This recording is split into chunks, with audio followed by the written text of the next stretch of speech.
Billy Wilder is one of the most acclaimed and popular writer-directors of the classic Hollywood era, with a career spanning the late 1920s to the early 80s. He directed 2 Best Picture Oscar winners, won 6 Oscars himself, and was nominated a whopping 21 times. Wilder excelled in many different genres, including war, musical, and courtroom drama, but is most remembered for his comedies and films noir. Wilder didn't have much of a distinctive visual style and preferred to keep the attention on the story and characters. However, there are certainly some aspects that are characteristic of a Wilder film. He's known for cynical characters and ethically dubious protagonists, but it's worth noting he definitely made several films that lack these. His movies also featured a lot of cultural references, both popular and to high art.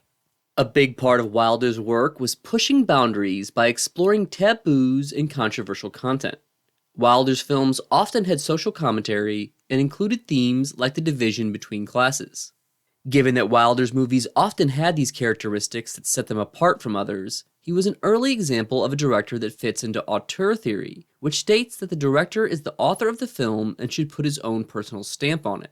This is despite the reality that the classic Hollywood studio system was so controlling, and Wilder's career started decades before auteur theory developed.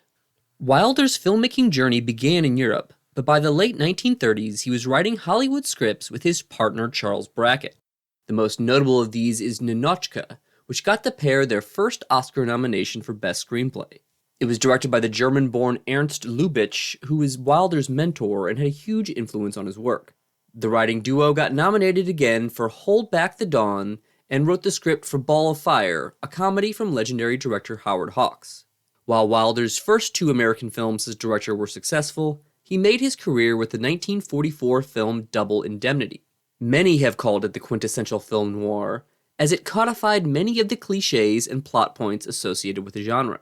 Like many noir films, it had snarky characters, chiaroscuro lighting, and narration, which also became a commonly used element specifically by Wilder. Double Indemnity was also Wilder's first Oscar Best Picture nominee and first time being nominated for Best Director. It was nominated for 7 Academy Awards, also including Writing and Actress, but won 0. Wilder directed his first Best Picture winner in 1945 with The Lost Weekend, a drama about an alcoholic writer. It also won him the Oscar for Best Director and shared the prize for the top film at the Cannes Film Festival. The Lost Weekend was notable for being one of the earliest films to use the theremin, an electronic instrument often associated with 1950s sci-fi, on the soundtrack.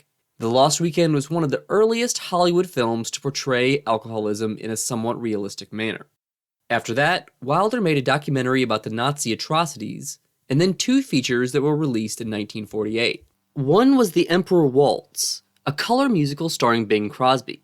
It's one of Wilder's lesser efforts, but was his first to focus on class distinctions and compares the Austrian aristocracy to an American salesman.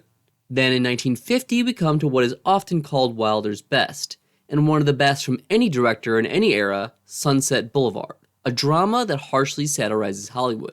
Despite its negative portrayal of the film industry that upset many bigwigs, it was nominated for 11 Oscars, including Picture, Director, and all 4 acting categories, winning 3, including Wilder and his 2 co-writers getting Best Story and Screenplay.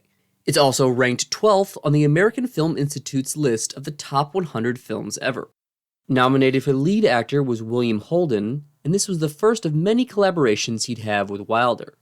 Sunset Boulevard is one of Wilder's more referential scripts, with mentions of Great Expectations, Gone with the Wind, Joan of Arc, and Donald Duck.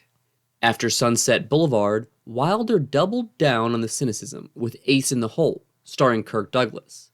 But it was a bit too cynical for audiences in the 1950s and became his first financial and commercial failure.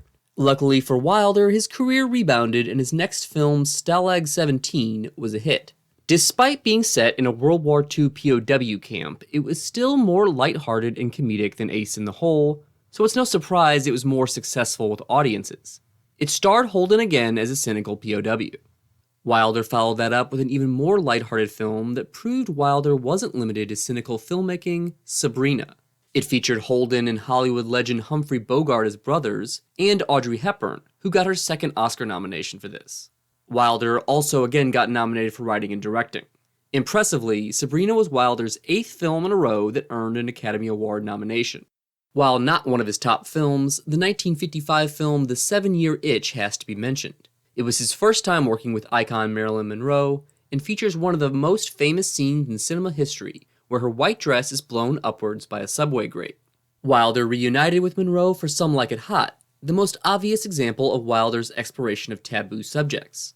It stars Jack Lemmon and Tony Curtis as two musicians who are forced to dress up like women. The way it played with gender identity was incredibly daring for the time, and it even features a homosexual romance. It was so controversial that it was released without being approved under the set of censorship rules called the Hays Code that had restricted Hollywood since the 1930s. Since Some Like It Hot was still a huge commercial success, this helped the slide of the Hays Code into irrelevance. It's still considered one of the greatest films from the era, and in 2000, the AFI selected it as the #1 comedy in American cinema. Wilder again chose to work with Jack Lemmon in The Apartment, Wilder's second and final Best Picture and Best Director winner. Wilder was known for using black and white long after color became commonplace, and The Apartment would be the last black and white Best Picture until Schindler's List. Like Some Like It Hot, this film also explores sexual taboos, as the film revolves around adultery. It also includes Wilder trademarks like narration and lots of cultural references. Sadly, after The Apartment, Wilder's career would take a downturn, and his relevance faded over his last couple decades as a director. Regardless, he had already cemented his status as one of the undeniable legends of classic Hollywood cinema and changed the art form forever. That's it for this video. Thanks for watching, and please don't forget to subscribe.